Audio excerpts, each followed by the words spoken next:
Douta Seck xamee nañ ko aada ak cosaan di organiser ay centres aériens xam ne c'est au profit des enfants donc sentiment de satisfaction laa am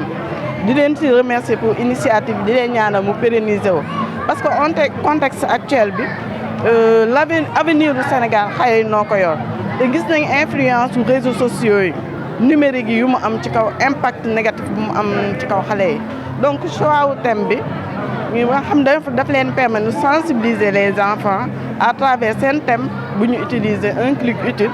permettre xale yi ñu sensibiliser par rapport au danger du numérique thème bu pertinent la. À côté de cela gis nañ ni ministère de la jeunesse sport et culture benn ministère la donc lépp benn la c'est nous dans nous consolider synergie boobu ñu jël ko mettre ko à profit de telle sorte que ñu mën a participer au développement des citoyens de demain mu nekk des citoyens de valeur à travers le numérique ak suñu valeur culturelle et sociale donc di féliciter vraiment l'association Pencum Médina à travers activités yi muy def pour le développement de la localité et surtout au profit des enfants. Patronage bi mooy 300 meilleurs élèves yi nga xamante ne ñoo nekk biir Médina la ñu jël ñi ñu ci dimbali nag mooy directeur d'école yi ndax ci ñoom la ñuy dem depuis le mois d'avril di def tour bi directeur école yi ñoom ñoo ñu defar liste les meilleurs élèves de la Médina léegi ñoom nga gis nii ñoom ñoo fi nekk donc fii tey xale yi fi nekk mooy la crème de la Médina ci jeunesse bi ndax mooy xale yi nga xamante ne dañu am moyenne 7 jëm kaw ak 14 jëm kaw ci biir Médina loolu dañ koy saluer daal voilà ndax Médina lépp am na fi buñ ne dañuy prôner l'excellence loolu liñ ci taxaw liñ ci jublu mooy xale yi gën a xam ni xale dafay jàng xale santuñu ko lenn lu dul jàng loolu moo tax ñuy yokku loolu léegi suñu moyen dafa yem ci 300 meilleurs élèves bu ñu sañoon on va sillonner la Médina on va avoir plus de camps bu ñu sañoon tey Jekko dina am Dames am Santhiaba am fépp am ci Médina am camp yooyu mais ñu ngi ñaan yàlla loolu suñu suwe la di ko ñaan yàlla mottali ñu ko programme bi nag programme bi fi am dina am programme culturel dina am programme sportif mooy APS yi ba nga xamante ne dina am olympiade mooy Jeux olympiques yoo xamante ne nii dañ koy def en miniature def ko ci biir patronage bi dina am des activités manuelles li nga xamante ne lépp loo xamante ne nii xale bi da koy liggéey ak loxoom mooy fête de clôture bi ngay gis ñu koy exposé xale yi di ko kii ak fête de clôture bi spectacle culturel boo xamante ne nii xale bi dina xam cosaanam xam cosaanu keneen xale bi dina mën a def secourisme xale bi dina mën a def théâtre xale bi dina mën a def poésie yu bari daal yoo xamante ne ni ci wàllu culture la loo xamante ne ni day tàggat xale bi yokk culture générale am voilà loolu la 300 élèves daal la ñu am fii ñoom la ñu nar a topp ñu suivre programme boobu accompagné par des moniteurs expérimentés. donc par rapport ak budget bi comme ni ko la présidente de la commission waxee muy Khady Thiam di ko remercier aussi moom ak directeur Salamo parce que patronage bi tey bu àggee fi mu àgg nii c'est grâce à ces deux éléments là muy Khady Thiam ak Salamo toute la coordination peut-être man la ñuy gis au devant de la scène mais coordination bi yëpp pratiquement ñoom ñoo ko gérer par rapport au budget aussi je pense que ñun li ñu waroon yëpp def nañ ko mooy on a fait des courriers on a adressé à qui de droit ñi ñu ko war a yónnee yëpp yónnee nañ ko dañuy sant yàlla suñu borom tey ba mu ñu mayee kattan say ba ñu sax mën a tàmbalee donc je pense que li ñu waroon def nañ ko on attend en retour ñi nga xamante peut-être ils sont sensibles à la cause parce que li ñu def nii defaluñu ko suñu bopp xale yi lañ koy defal et l'avenir lañ koy defal parce que ñi ñuy encadré nii tey ils sont souvent laissés en rade on parle souvent de jeunesse mais on laisse en rade la petite enfance te si on n'a pas une bonne gestion de la petite enfance donc du ñu mën a am une jeunesse saine te bu ñu amoon une jeunesse saine du ñu am un avenir radieux pour le développement du pays donc moo tax ñun aussi ñu mën a consacrer wu ci petite enfance bi te comme dañuy wax ci éducation parce que éducation nee na ñetti piliers la kër gi la école bi la ak mbedd mi donc ñun si troisième pilier bi nga xamante ne mbedd bi la donc lors des vacances moo tax ñu consacrer suñu lépp mooy suñu moyen financier suñu xam-xam suñu jot suñu lépp consacrer ko à ces enfants là pour ñu mën a comme ni ko directeur Diop waxee maanaam mën a gérer la continuité là ba nga xamante dinañ gérer xale ba nga xamante ne à l'ouverture dinañ mën a dem jàngaat ci anam yu mucc ayib donc je pense que ñoo ngi lancé waat un appel à tous les ñëpp ñi nga xamante ne bind la leen courrier yi nga xamante ne on commence d'abord par le maire parce que c'est le premier magistrat de la commune je pense que bind nañ ko et daaw aussi il faut le souligner daaw il nous a été d'un apport extraordinaire pour ñu mënoon am réussite ci kii bi donc bind nañ ko peut-être ak ces programmes ak yooyu noonu peut-être que instant yi dafa xaw a xat mais jàpp nañ ni njort nañ ni tey bu xawee féex tey ne serait-ce que sax mu ñëw sax xool ci xale yi dinañ ko def.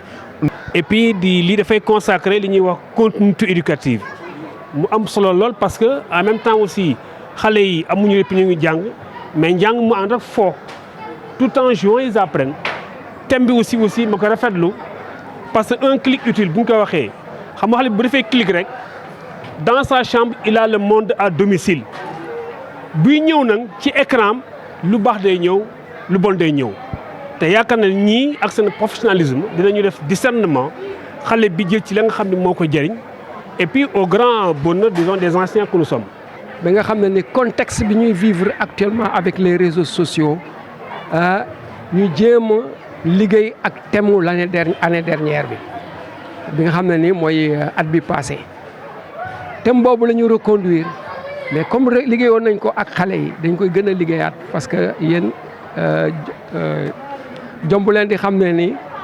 actuellement réseaux sociaux yi lu ñuy def lu ñuy yàq bari na torop te il faut ñu teel si jóg ci xale yi ci ndaw yi ñu waxtaan ak ñoom jox leen ay astuce jox leen ay orientation naka lañ ko mën a utiliser heureusement ak Pencum Médina vraiment ñoom xarañ nañ lool ci wolof xam nga naka laa koy traduire mais seen sous-thème bu ñu jël mooy pour un clic utile maanaam bés boo duggee ci biir sa machine rek war nga xam lan nga war a seetaan parce que lu ne lañ lay jox web la maanaam lu ñu naan araignée jargoñ fu la neex ngay dugg mais buñ la wanee page yi rek normalement xale bi war na orienté wu ci page yi nga xam ne ni mooy page yu baax yi yu utile yi nga xam ne da koy yee te loolu équipe bi ñu àndal dañ leen tànn pour loolu su ma leen waxee ne ci biir équipe bi sax am na koo xam ne nii c'est un expert en cybercriminalité donc qui est avec nous di dëgg di fecc ak way waaye nag ak ñeneen ñi nga xam ne nii ils sont bien en informatique très calés qui vont venir orienter ces enfants là parce que joxuñu ay n'importe quel xale yi nga xam ne nii ñoo gën a xarañ ci seen école yi la ñu jox te là vraiment il faut remercier et ensuite encourager waa Pencum Médina à travers son président monsieur Ibrahima Traoré ñoom Salomon Diatta ak Khady Thiam vraiment te ñëwaat encore ci parrain bi ñun daf ñu formé parrain bi amul li nga xam ne ni def ko ci Médina parce que ñi nga xam ne ni ci nit formé nit tey dama ne salle bi boo gisee mu fees nii c'est parce que kuñ ko parrainé moo tax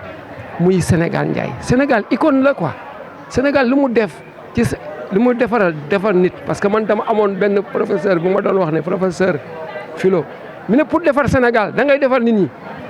te wax na dëgg Sénégal amul kenn koo xam ne ni mën na ko defar te jaaruñu ci nit ñi te Sénégal njaay mi nga xam ne nii ñëw nañ moom lañ ko parrainé honnêtement sama doomi nijaay bi nekk États-Unis da koy wooye mon pays la koy wooye parce que Sénégal ñëpp la lu mu liggéey ay xale yi nga xam ne ni dañ nekkoon versé dans la drogue versé dans la prostitution te mun nañ leen lim mun nañ leen woon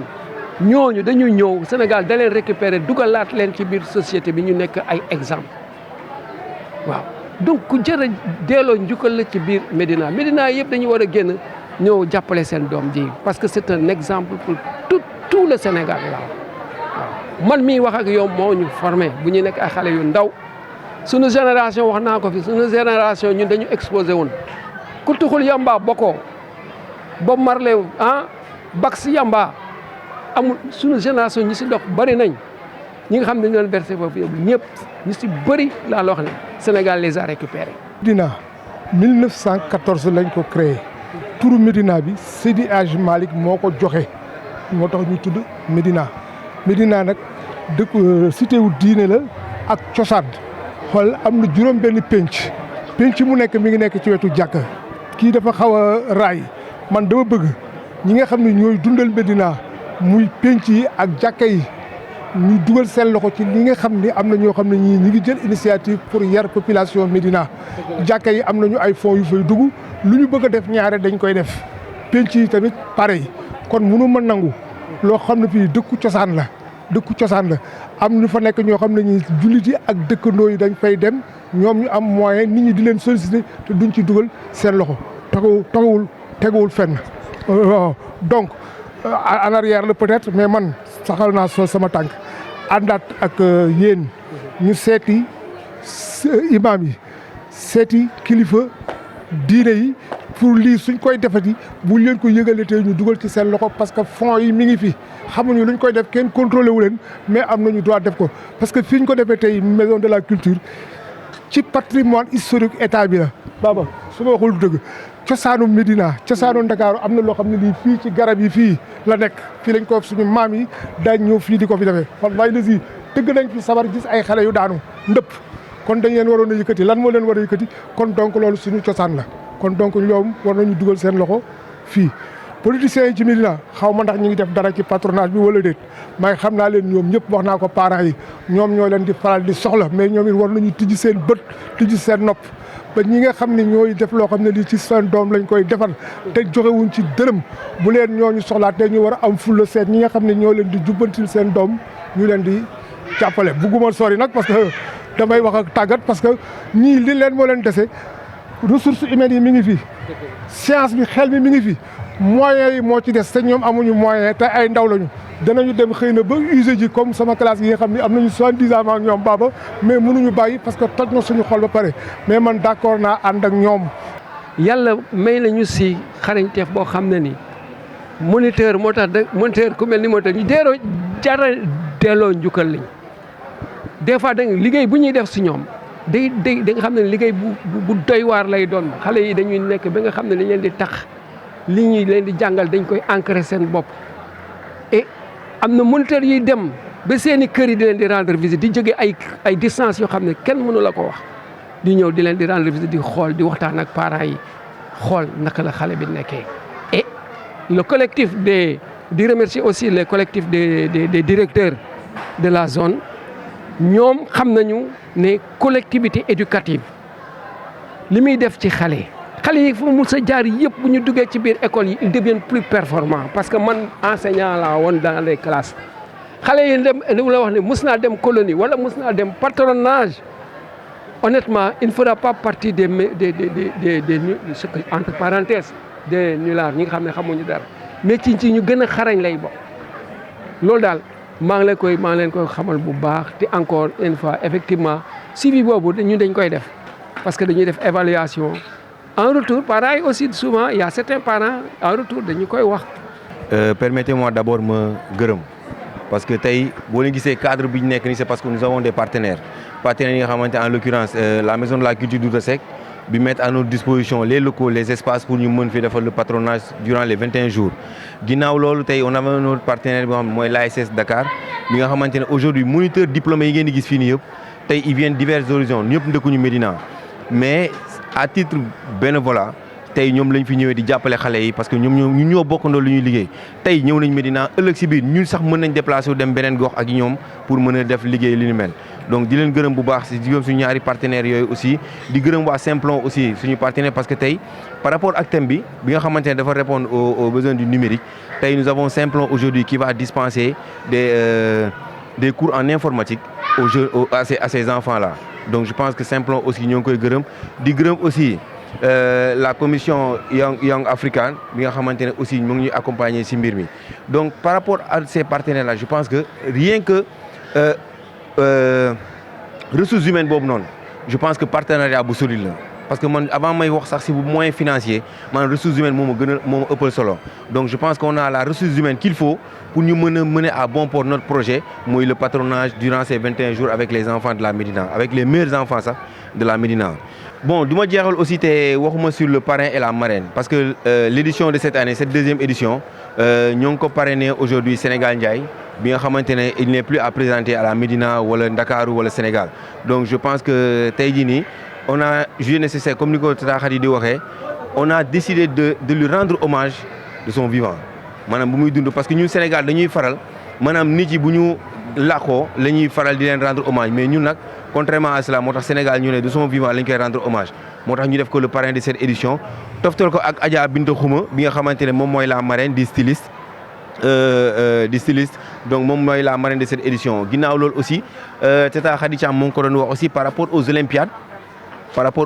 yi nga xamante ne ñoo ngi koy organiser tey Mbaye Jacques Diop mi nga xamante ne c'est un conseil technique au niveau du ministère de la jeunesse donc moom la ñu jagleel bis boobu noonu mooy les Olympiades en vue des Jeux olympiques parce que tey ñoo xam ne ñi Médina dafa war a abriter dafa bokk ci sites yi war a abriter les Jeux olympiques donc il est important que tey jii nii sur le plan de la communication de la sensibilisation ñu teel a xamal suñu ay ndaw suñu ay rakk la petite enfant ñu xamal leen li nga xamante ne mooy Jeux yi nga xamante war na fi am donc ñu teel a imprégné aussi mbir mi donc mën a véhiculer ces messages de sensibilisation je pense que dina baax jërë ngeen jëf di remercier aussi la presse locale bi nga xamante ne moo ñuy permettre ñuy mën a véhiculer suñu ay messages ñu mën a véhiculer suñu ay activités di leen gërëm di leen sant bu baax.